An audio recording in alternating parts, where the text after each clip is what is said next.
Hey everyone, it's Wolf614 here, back at it again with our first video on Forza Horizon 6. What a great game. I've been enjoying it so much so far, and I want to get into a couple things that I've experienced playing for about 8 hours or so on the first day that I could access the game. Just some initial thoughts, a brief overview, and then a review of what I've been enjoying and experiencing so far for you guys. So if you do like this content, make sure to hit that like button, subscribe. It's going to be the first of a whole lot of videos on this game. I am super excited to create content for this. I've been waiting for a game like this that I can be really invested and excited to make. And make sure it's the top link in the description and it's in my bio on my YouTube channel. Head down to the link, go to my Twitch, follow, make sure notifications are on. I'm going to be streaming all the time on this game. I can tell you that much right now. So yeah, let's hop on into a couple things, kind of like overview, general things that I feel like has to be discussed in any sort of review, and then I'll get into some more minor things that I've noticed and really enjoy, and a couple things that I don't. Without further ado, let's hop on in. So the first thing I want to do before we cover things like the map, progression, cars, customization, that sort of thing, is just talk about the general gameplay for a minute. And honestly, at this point, with how Playground Games and Turn 10 Studios work, you kind of know what to expect from a Forza Horizon game. It is a simcade. It has simulation elements. The cars handle like vehicles, but they're still arcadey. I mean, big jumps, suspension training, a lot of stuff like that. But honestly, this is the best that a Forza game has ever felt. Along with the visuals and everything, cars look even better than they have before. And I mean, there's been minor changes. Something that I can tell specific that I know of is that when you brake, you actually have to kind of brake how you would on an actual racetrack, where you have to brake before you turn rather than just doing both at the same time and the car sticking, which I think is a good change. It helps generate just that a little extra touch of realism to the game. But overall, I mean, it is a Forza Horizon game. You kind of know what to expect when you get into it, which certainly isn't a bad thing. This is one of the best driving and enjoyable games to play that you can. But yeah, with that, let's move into my biggest thing, my biggest takeaway so far, which is the map. This map is genuinely insane. There is not any way to truly describe the scope of this map without you actually playing and experiencing the game for yourself. I had someone ask me on stream, is like, what's your thoughts about the game? And immediately my mind went, I have to talk about this map. It's incredible, the size of this map. You think you're doing good at the start. Like, you do your initial events, you qualify for the festival, you do that, and you think, like, okay, I've found a couple things, done a couple PR things, working around, whatever, blah, blah, blah. And then you open the map and you're like, I've done nothing. There's nothing that I've done that even amounts to anything at this point. And it all goes together with the visuals from in Tokyo City at night, which is awesome, driving through little alleyways and a Miata, to the big alpine slopes with the ski resort and the cool stuff like that. This map is almost beyond comprehension. It's that insane, and I really don't have any other way to describe it other than just you have to go watch someone play it, or you have to get the game for yourself to just experience the map. It is that crazy. Now we have to talk about a big thing from the game, which is the story mode and progression system, because this has been a huge gripe, especially with Horizon 4, which is a game that I really enjoy, and Horizon 5, which is a game that I did not enjoy, where in those two games you showed up to the festival as you're the guy. You're the top of the pack, king of the world. You've done all there is to do, and that's why those games felt so dead to play in single player. And this game fixes it completely. You come in as a tourist. You're there on vacation as someone who's there to experience Forza as a music festival, as a car enthusiast's dream, essentially. And you work your way through by getting these wristbands, which is something similar to Forza Horizon 1, whereas you get different wristbands. You get to drive higher and higher cars in more different and varied events. And it's great.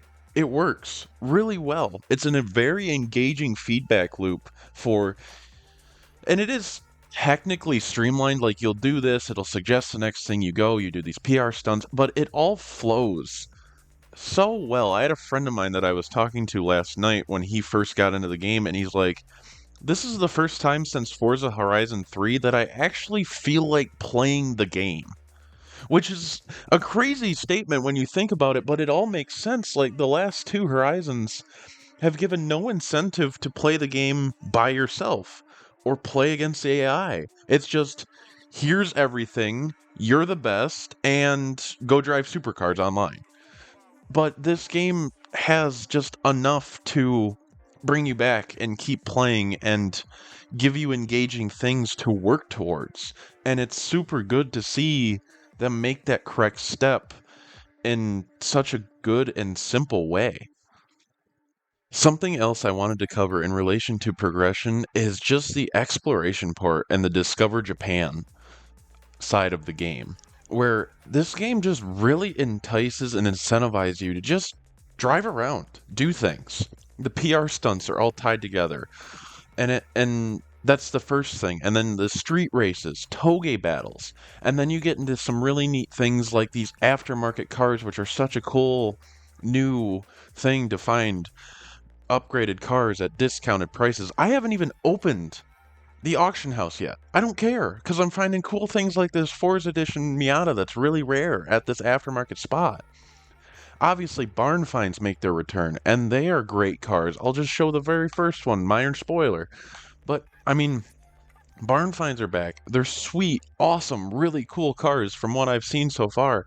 And we get these other set of cars now too called treasure cars, which are kind of like the treasure chests from Fortune Island in Horizon 4, where you get a picture, and that's all you get. And you have to go find these cars. And this game just does such a good job of incentivizing exploration and just driving around, discovering roads, hitting bonus boards, hitting these little region specific mascots to get credits and XP for the Discover Japan tag and everything of that sort. It's really great, and it all leads up into really cool things. You can see here one of the time attack tracks, which is tied to this as well. Super cool that we have actual real circuits. They're not real, like real life circuits, but they are like purpose built circuits that are meant to be driven and raced around. No load screens, just drive through the start finish line. And it all leads to these really cool Horizon Rush events, like this one through the docks, or showcase events. And I know I'm probably beating a dead horse and everybody's seen it, the Chaser Zero Gunman. This is such a cool event. It's just all leads into a really great and engaging progression system in this game that you have to go and try out. Lastly, before we wrap up, I want to talk about, of course, the cars. This is a driving game after all, and there are about 550 to start this game, which is a great number. That's a little bit more than what Horizon 4 started with, which it's really good. But there are some notable omissions, including things like Bugatti, a couple Porsches, and the McLaren Senna, which is a shocking one to me. But in all reality, it is a good list. It's not the best list, but it is a good list, and it's a great starting point. I think we'll get hundreds of cars as we go through. Customization, it is a Forza Horizon game at the end of the day. It's kind of one of those things where it's like, you know what to expect. The cars look good. There's not a lot of options. There are some cool body kits in the game and things that I haven't super messed with just yet. But at the end of the day, it's not Need for Speed. It's not going to blow you away. It's not Beam and G where you can just mod everything and put anything you want on a car. So you are limited in that sense, but in all reality, it is a good system. It works. It is a gripe that I have. It's not crazy, but it works. Tuning is the exact same way it's been. And garage and the estate customization, something I haven't hopped into much yet, but something I'm definitely looking forward to is customizing garages, customizing that estate area, building my own tracks, doing fun stuff like that. I'm really excited to kind of dig into that. But all things considered, even though the car list is a little lacking in certain things because we we've been spoiled to almost 1,000 cars in the last game.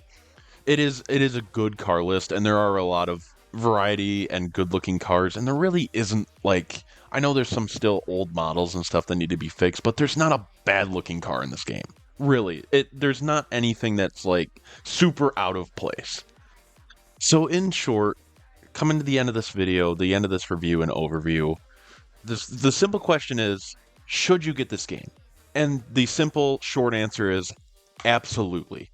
If you are a lover of cars, if you are a lover of racing, drifting, driving in general, you have to get this game. It is genuinely one of the most cool and enjoyable games I've gotten to play in a really long time. And it's just so many things that I haven't even covered in this video that you just need to watch and experience. And I'm going to say my score for this game, even in short, is probably like a 9.5 out of 10. This game is a masterpiece. Now I want to see how they handle festival playlists, FOMO cars, things of that sort, and then a couple other like small things like what cars they add in the end. This game is awesome. It's awesome. There's no other way to put it. It's just a cool, fun game that you have to treat yourself to play. So, with that being said, that's all I have for this video. I really hope you enjoyed. It's a little bit different. It's the first time I've ever done a review on this channel for a game, and I really hope you guys enjoy it. If you did, make sure to hit that like button, subscribe, and go down to the description.